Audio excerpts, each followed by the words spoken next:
안녕하세요, 리바이버입니다. 이번 영상의 주제는 하이브리드에 대한 오해와 진실 4가지입니다. 최근 하이브리드 차량을 구매하는 소비자가 증가하고 있지만 정작 아직까지도 하이브리드에 대해 잘못된 정보를 알고 있는 것에 대해 이번 소렌토 하이브리드를 타면서 느낀 점을 소개해 보도록 하겠습니다. 1. 하이브리드라고 해서 무조건 유지비가 낮은 것은 아니다. 하이브리드는 당연히 무조건 연비가 높다고 생각하는 사람들이 많습니다. 하지만 그것은 가솔린 엔진과 비교했을 때의 기준이며 디젤과 비교한다면 큰 차이를 보이지 않습니다. 특히 차체가 큰 SUV인 소렌토는 디젤과 하이브리드의 연비가 거의 차이나지 않는다고 봐도 무방합니다. 이 표는 소렌토 2.2 디젤의 최고 연비를 보여주는 사양과 1.6 하이브리드 최고 연비를 보여주는 1, 2위를 보여주고 있습니다. 이륜 모델을 고정으로 디젤 18인치와 하이브리드 19인치 모델의 복합 연비가 14.3으로 동일합니다. 가장 높은 17인치 하이브리드 모델도 기껏해야 1km 더 갈 수 있습니다. 또 여기에는 조건이 있는데요. 만약 구매자가 고속도로 위주로 장거리를 달린다면 이때는 오히려 디젤의 복합 연비가 더 높게 나온다는 겁니다. 연비의 차이가 크지 않은 데다가 디젤은 가솔린보다 리터당 평균 200원 저렴하기 때문에 오히려 디젤의 유지비가 더 적게 들 수밖에 없으며 연간 평균 주행거리가 길다면 유지비의 차이는 더 증가합니다.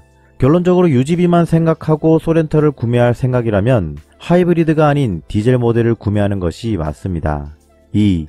브레이크를 밟으면 회생제동만 되는 것은 아니다. 하이브리드는 내리막길에서 가속 페달을 밟지 않거나 브레이크를 밟으면 회생제동, 즉 모터가 발전기 역할을 하여 배터리를 충전한다고 알려져 있는데요. 정확하게 말하면 가속 페달을 밟지 않으면 100% 회생제동이 되지만 브레이크를 밟으면 일정 영역에서만 회생제동이 됩니다. 이 그래프는 시간에 따른 브레이크 제동 에너지를 나타내는데요. 가속 페달에서 발을 뗀 시점부터 브레이크를 밟을 때까지는 회생제동만 시작됩니다. 100% 회생제동이라는 거죠. 하지만 브레이크 페달을 밟게 되면 이 사다리꼴 영역 안에서 연한 회색 부분은 회생제동을 통해 전기가 충전되고 진한 회색 부분은 실제 유압 브레이크가 작동하게 되는 것입니다. 결론적으로 브레이크를 밟으면 충전만 되는 것은 아니라는 것이죠. 이 그래프에 대한 것은 IMEB, 통합형 전동 부스터 그래프를 통해서 다음 영상에서 좀 더 상세하게 알려드리도록 하겠습니다. 3. 엔진의 동력으로 하이브리드 배터리가 충전된다. 하이브리드 배터리는 회생제동을 통해서만 충전이 되는 것으로 알고 있는 분들이 있습니다. 하지만 배터리 잔량을 일정량 이상 갖출 수 있도록 세팅되어 평지를 달릴 때 모터의 도움이 필요하지 않은 상황에서 고전압 배터리 잔량이 부족하다고 판단되면 엔진의 동력으로 배터리를 충전하기도 합니다. 4. 오르막길에서 배터리가 완전히 방전되지 않는다.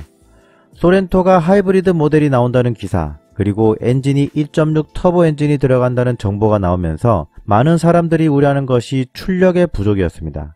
아무리 1.6리터 터보 엔진에 CVVD 기술을 적용하고 모터로 부족한 힘을 보조해준다고 하더라도 오르막길에서 배터리가 완전히 방전된다면 1800kg이나 되는 중형 SUV를 고작 180마력의 27kg 퍼스트 토크의 힘으로만 올라가야 한다는 것이었죠. 하지만 소렌토 하이브리드를 운행하면서 오르막길에서 고전압 배터리가 완전히 방전되는 일은 없었습니다. 그 이유는 3번에서 설명한 것과 같이 평지에서도 엔진의 동력으로 배터리를 충전해서 배터리 잔량을 충분히 확보했기 때문입니다. 실제로 운행을 하면서 고전압 배터리 잔량은 4분의 1 이하로 잔량이 떨어진 적이 없고 4분의 3 이상으로 채워지는 경우도 거의 없었습니다. 정말 극한의 조건, 즉 오르막길만 수십 킬로미터 이상 계속되는 것이 아니라면 배터리 잔량이 4분의 1 이하로 내려가는 상황이 되기란 쉽지 않은 것이죠. 이상으로 하이브리드에 대한 오해와 진실 4가지에 대해 알아보았습니다. 지금까지 저는 리바이버였습니다. 감사합니다.